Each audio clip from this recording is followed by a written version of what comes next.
Hello, and welcome back, Ronin Renegades. I am Lupine Fiasco, this is Daily FaB Gameplay, and today I have an Arakni game for you.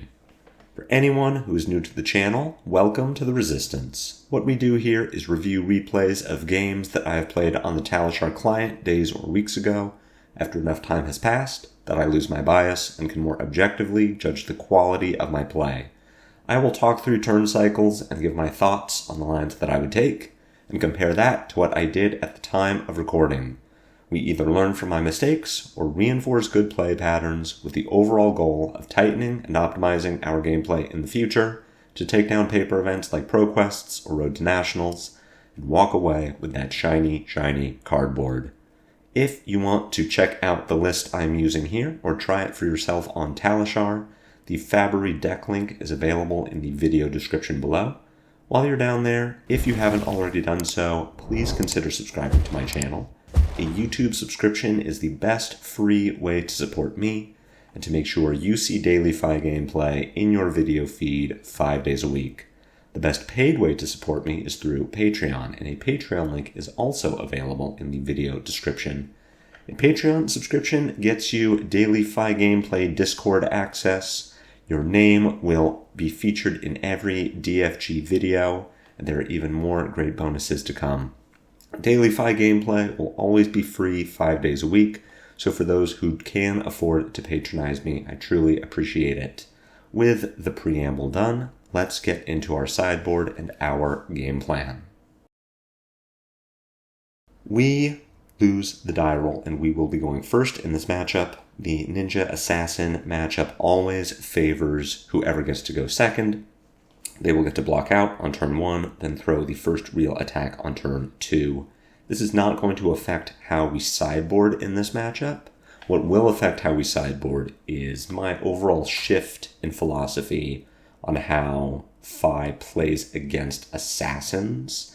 I've been favoring much more of a Kodachi momentum game plan. We do a lot of blocking. We basically play like Assassin is Bravo, at least for now. So we are going to keep our Kodachis and our Mask of Momentum. Assassin does not deal arcane damage, so we don't need our Spell Void. As far as the 60 itself, I'm going to do some weird nonsense here. I still haven't quite figured out how I want to board against Arakni. I think bringing in the Reinforce the Lines would be helpful here. I think leaving Art of Wars in the sideboard would also be good. For that same reason that we board Art of War out against Bravo, we don't want to get caught with a non-block in our hand for a situation where we do need to block. Now, against Arakni, the Art of War may be okay. Arakni is not Uzuri, so all of Arakni's attacks are going to be face up. We're never going to get hit with an isolate that could flip into any number of things. Any disruption that Arakni throws at us, we are going to know about it, and we have our equipment to block with. So maybe the Art of War is right. I'm not sure. I need to test more against Arakni. Traditionally, we bring more than 60 cards against Arakni. Arakni does play like a fatigue list most of the time. But the Arachnis that I've been playing against recently are on these tight 60-card lists. They might be running cards like Art of War, trying to set up bigger turns of their own. Arakni is getting some support in heavy hitters, and I think the hero for now is in a state of flux. So do not take this sideboarding as gospel. I'm not sure yet what Arakni is doing and how we need to board in response, but I do know that defense reactions against the hero have felt good. Kodachi momentum against the hero has felt good. And that is what I'm going to continue experimenting with against Arakni and against Uzuri. The general game plan here, like Bravo, is to make good blocks while threatening Mask of Momentum on the back end. Assassin has okay armor, but it isn't great. And if we are preventing Arakni's attacks from hitting, Arakni isn't generating silver to buy back their equipment. And without their equipment, Arakni has to block from hand. Arakni then can't go super wide on the chain, so they start to fall behind. We are able to threaten 1, then 2 Mask of Momentum triggers in a turn, Arakni needs to block more and the game spirals. And unlike Bravo, Arakni doesn't have great disruption to stop us from doing that. So you'll see in this game, it generally just snowballs from 1 momentum trigger to 2 momentum triggers to just outvaluing our opponent. Things to watch out for: contracts generally, and Black Tech Whisperers is going to allow Arakni to send at least 8 damage in a turn, possibly more, with Cut to the Chase, with not so much disruptive on-hits outside of Leave No Witnesses or Surgical Extraction, which again are face-up, but more resource generation for Arakni that buys back the equipment that allows them to do that over and over again. The great thing about Sink Below, and even That All You Got in this matchup, is that Arakni does need to break the Black Tech Whisperers before we need to play our defense reaction. So if we're not really afraid of whatever contract card Arakni just played, we don't need to sink until Arakni breaks the Whisperers, and now sinking becomes much better. Outside of that, Arakni just does damage. We don't particularly care about the top card of our deck. And unless Arakni is attacking with Leave No Witnesses, Surgical Extraction, or maybe Already Dead, even CNC, we can just not block, throw damage back. So let's get into the game. We'll see how that all comes together for us. Our Phoenix Flame goes to discard. We can look at how we want to sequence this opening turn. This hand is not very good. A lot of blues and a Lava Burst. So I would absolutely like to attack with cards from this hand. Probably stick the Lava Burst into Arsenal. I'm not opposed to throwing it at the end of the chain if Arakni really commits to blocks, but I think it's unlikely that they will give a lot of cards from hand to prevent instances of 1 point of damage. Looking over at Arakni's side of the board, we see a very standard equipment loadout, and Arakni is only on 60 cards, so we can assume that they are going to be setting up some more powerful turns. This is not going to be a super heavy fatigue strategy, which really does mean that our plan of bringing in defense reactions and intending to block more heavily is going to suit us pretty well. So as far as sequencing goes here, we need to open with our blue Brand with Cinderclaw. I'm going to pitch the Lava Vein Loyalty to attack with Kodachis and attack with the Soul Bead Strike. If I want to put one of these blues back into my deck, I would rather have it be Lava Vein Loyalty, which at the end of the game will more easily have Go Again than Soul Bead Strike if we're just trying to push 1 point of damage past Arakni's blocks.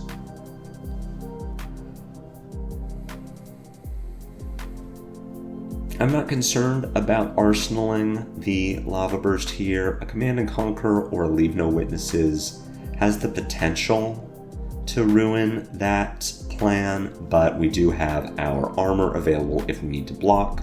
We can block from hand, and Arakni might just not have the Arsenal Disruption. We see that Arakni does not have Arsenal Disruption here. They do have an Erase Face. If we want to play the value game, we can block this Erase Face with E-Strike.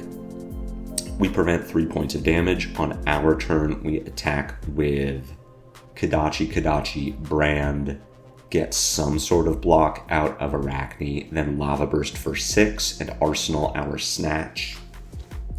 I think that's fine. If we wanted to keep cards out of Arsenal, we could keep our E-Strike and send it for 5 with Go Again, bottoming our Snatch, then come in with a Lava Burst. But I think I just want to mitigate some damage. We are just playing the Bravo game, right? We're making smart blocks, we're threatening our Mask of Momentum triggers, we are going to threaten Mask on a 2-power attack, so Arakni will need to either give us a card from hand or multiple pieces of armor. So blocking 3 here just seems right. Stopping the Erase Face effect in its entirety would be very difficult for us to do, and we don't really need our Draconic attacks to be online for this turn. We're choosing to take the damage. I'm interested to see how I will be sequencing this turn.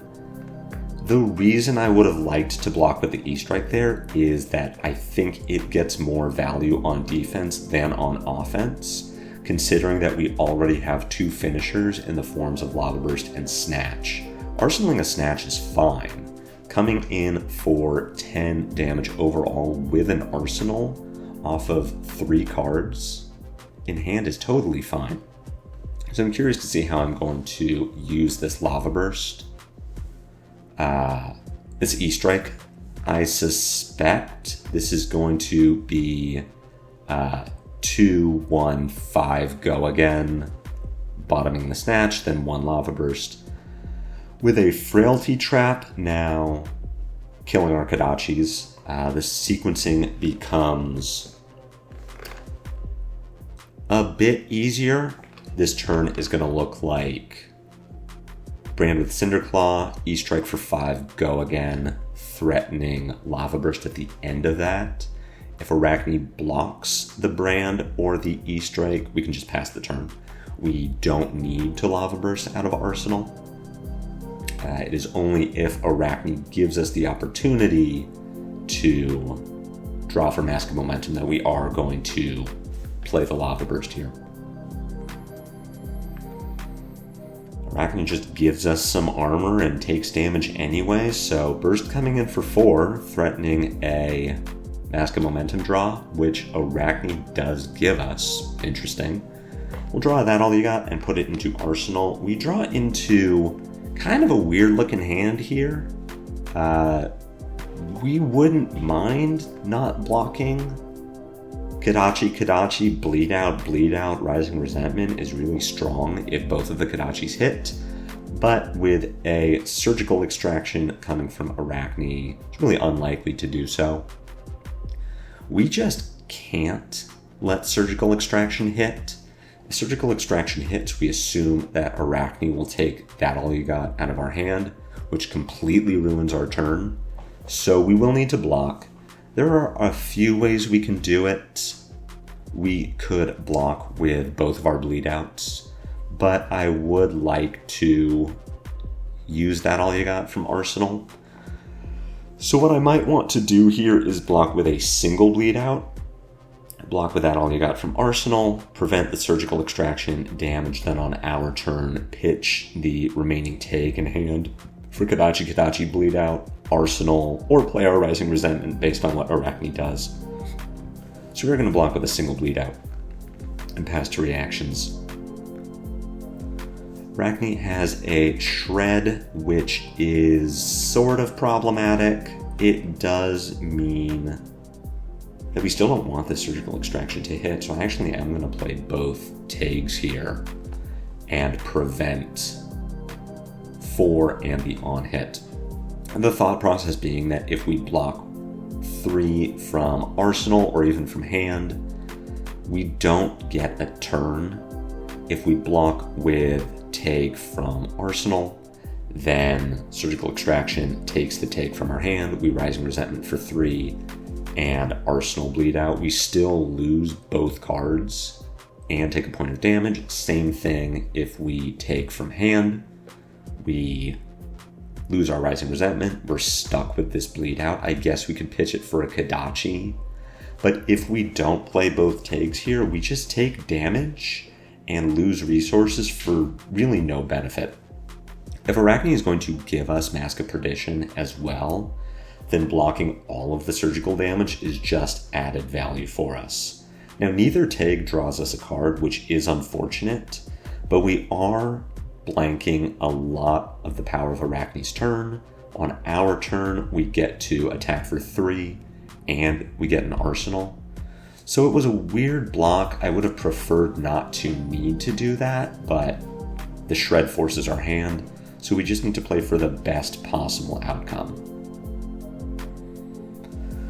Drawing into a pretty good offensive hand here, we are going to go very wide, especially if both of these Kodachis hit, so we'll just be taking the Spider's Bite damage here, and likely whatever else Arakni throws at us. We aren't going to block for the CNC. First of all, we can't with the Spider's Bite damage, but even without it, we would have to give way too many resources to protect this bleed out that we don't need to go very wide on our turn. Between a blue and a double strike, we are going to get to attack 6 times on this combat chain. The first attack we are going to make as awkward for Arakni as possible. We're going to send Kodachi double strike. All of these instances of 1 are difficult for Arakni to block. Arakni cannot leverage any defense reactions in hand and get full value like they could if we sent the Mounting Anger on link 3. Arakni is very unlikely to give us a Tunic or a Flick Knives this early in the game, so we're just making it awkward. We get a full 3 block to stop this double strike, and at this point, we have some options available to us. Let's send the double strike first. Double strike comes in for 2. If that hits, we follow up with Mounting Anger. Then if Mounting Anger hits, we banish and play Ronin Renegade. If the Mounting Anger gets blocked, like I suspect it will, we just Arsenal our Ronin and pass.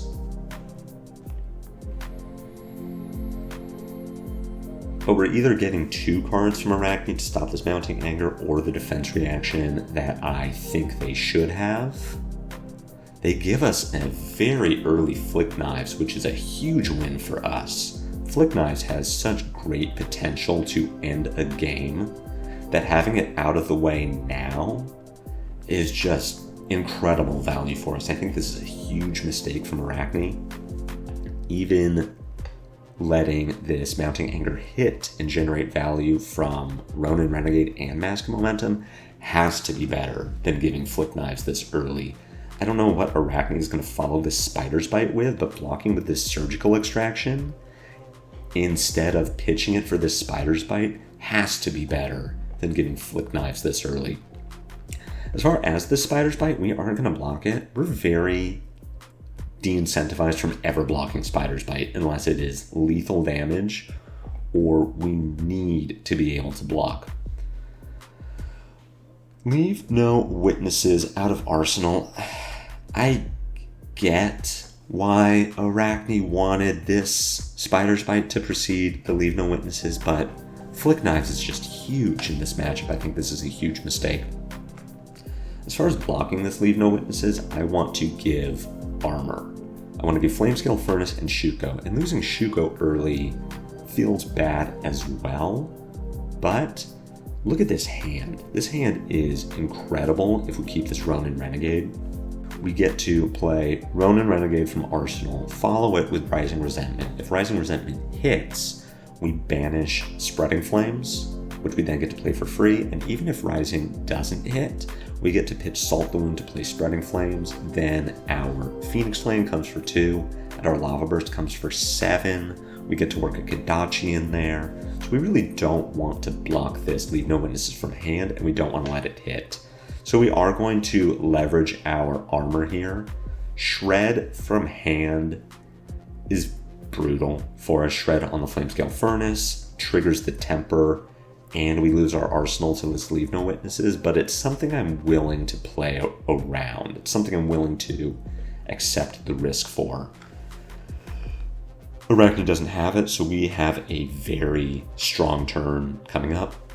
We're going to get to threaten Mask of Momentum twice, and Arakni still doesn't have good blocks for it. Ronin Renegade does get blocked. We are going to follow with Rising Resentment, which also gets blocked. Now here I would like to see us work in a Kodachi. I would like to see Kodachi, Spreading Flames, Phoenix Flame. I think I'm going to do something slightly worse than that. I'm checking chain links to see if there's a way that I can pick up and play the Phoenix Flame first to get a little more offensive value this turn. It won't work without having already played Spreading Flames. So we don't work in a Kodachi, we play the Phoenix Flame instead. It goes unblocked. At this point I'm realizing, oh, I messed up. If I play the Lava Burst to threaten Mask of Momentum, then I don't get Kodachi value, so we are just going to work in the Kodachi. We're going to miss our Mask Trigger on link 3, instead we are threatening it on link 4. And I misspoke earlier, without Shuko, this Lava Burst is only 6, which is still great. We pushed a ton of damage, we get our card draw for Mask of Momentum, and we ship it back to Arakni.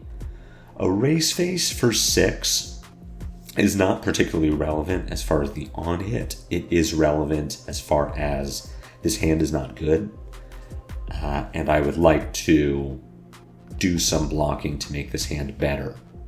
Without a blue, we could think about pitching our Bittering Thorns to play Mounting Anger, attacking the Double Strike twice, Ravenous Ravel, and arsenaling the Sink Below, which isn't a bad line. I don't dislike that.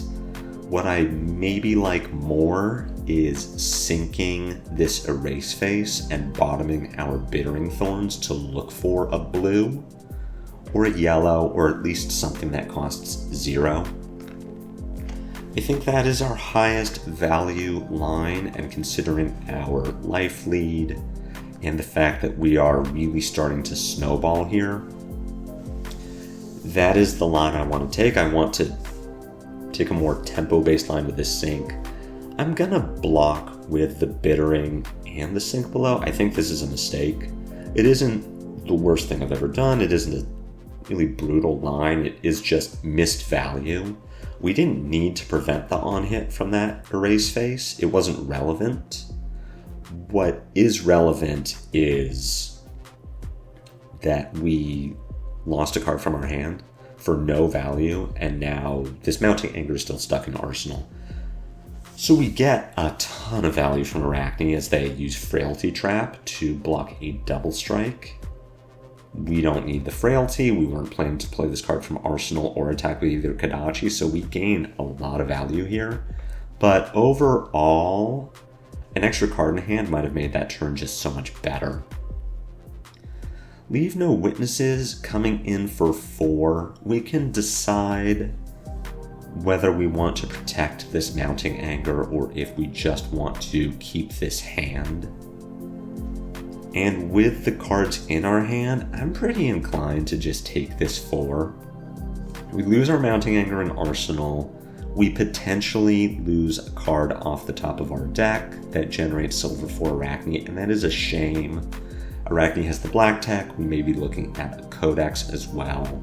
But if that doesn't happen, if we only take 4 here and we lose our Arsenal, our turn is Rising Resentment, Ancestral Empowerment over that, looking for a blue to let us utilize the rest of this hand.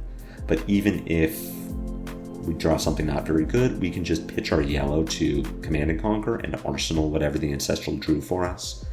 So I think there's a big upside to not blocking this Leave No Witnesses. I think we also could play around the Black Tech Whisperers by giving Furnace and Ancestral Empowerment. And now that I'm talking through the line, I think that is better.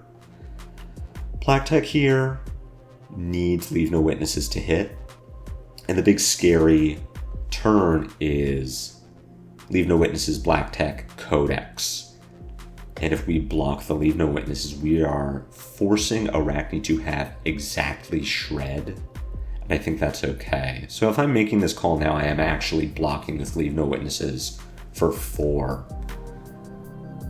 Which I do, but I do it the other way. I think this line is okay. I would have liked to keep the Command and Conquer.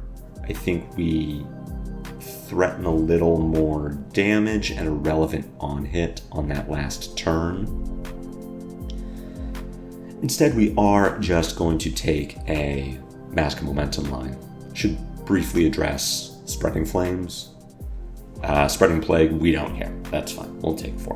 Whatever. Mounting Anger coming for 3 is actually kind of better for us than it coming for 4, because we incentivize Arakni to block it from hand where they might not have if it had 4 power, because we'll get value from our Ancestral Empowerment this way.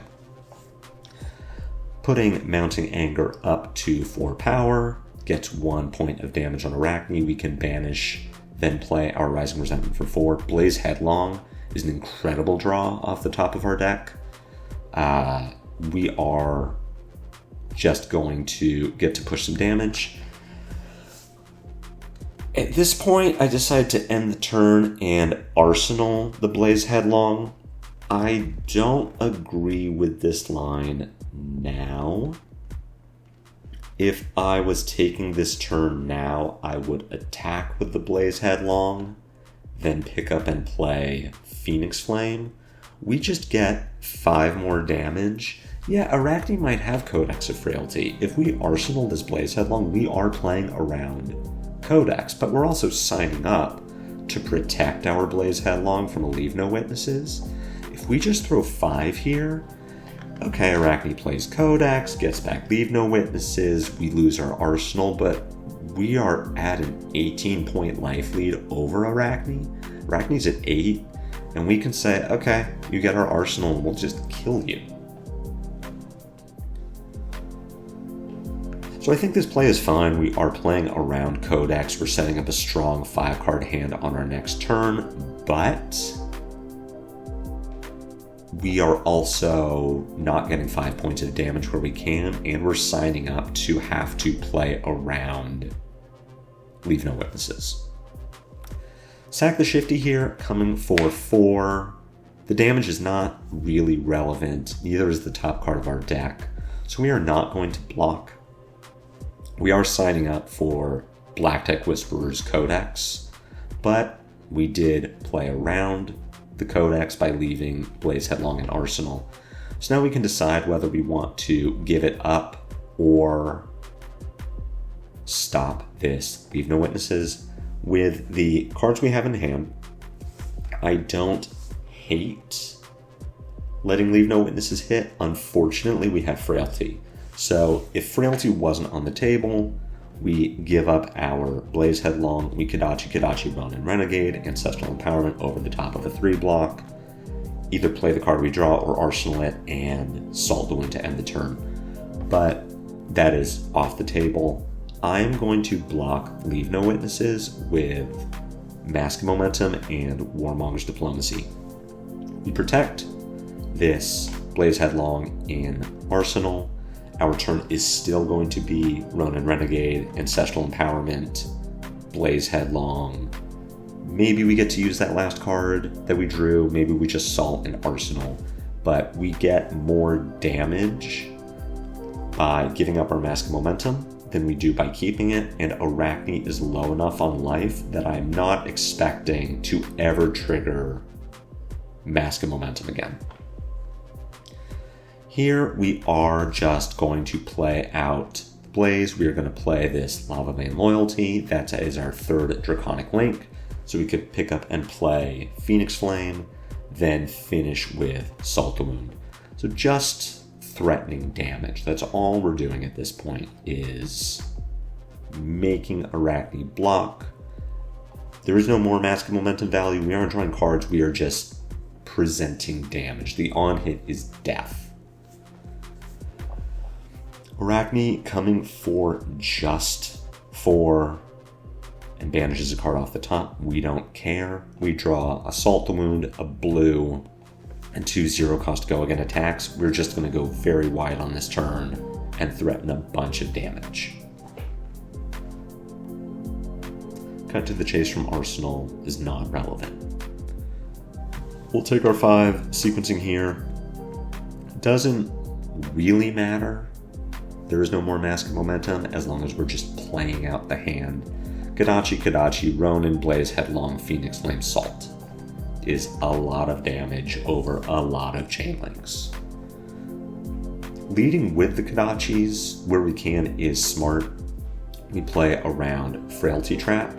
As we saw, if Arakni wants to start blocking with Frailty Trap, then we can alter our turn accordingly. And if we're leading with Kodachis, that is worse value for Arakni to block than if we led with Ronin Renegade.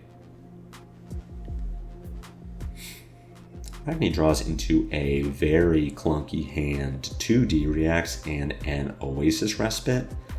Salt here, not looking great, but still attacking for at least 4 with a Phoenix Flame to possibly pump it up to 5. We are just going to play it. We don't care about setting up a 5-card hand. We're so far ahead on life and tempo that we are just pushing damage.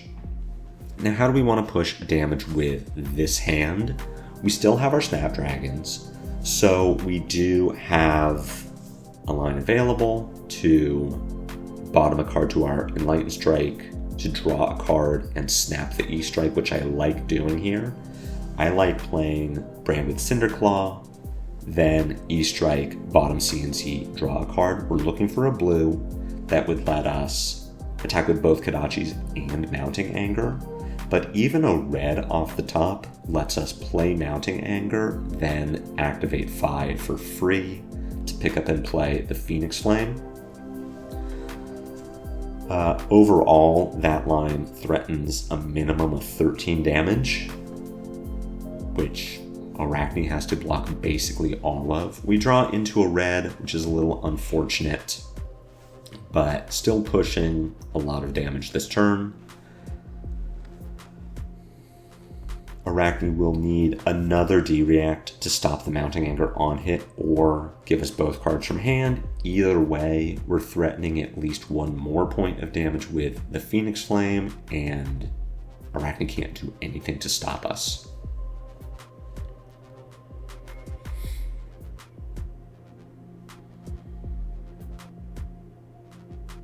Arakni signing up to go down to 1. Puts themselves into Kodachi lock, and this is the hand to kill them. We have a lot of options on how to play out this hand. The best one is probably Kodachi Brand Kodachi Brand Bittering Thorns. We want the brand to get value, but this Art of War is not particularly relevant. We can really just use it to pitch to FaB. We will be able to go 5 chain links wide on this turn, so unless Arakni has another Oasis Respite or Sigil of Solace or some way to gain life, they are just dead here. We'll go with Brand, follow that with Bittering Thorns. We can pitch our Art of War to pick up and play our Phoenix Flame if this Bittering Thorns doesn't just win. And it does.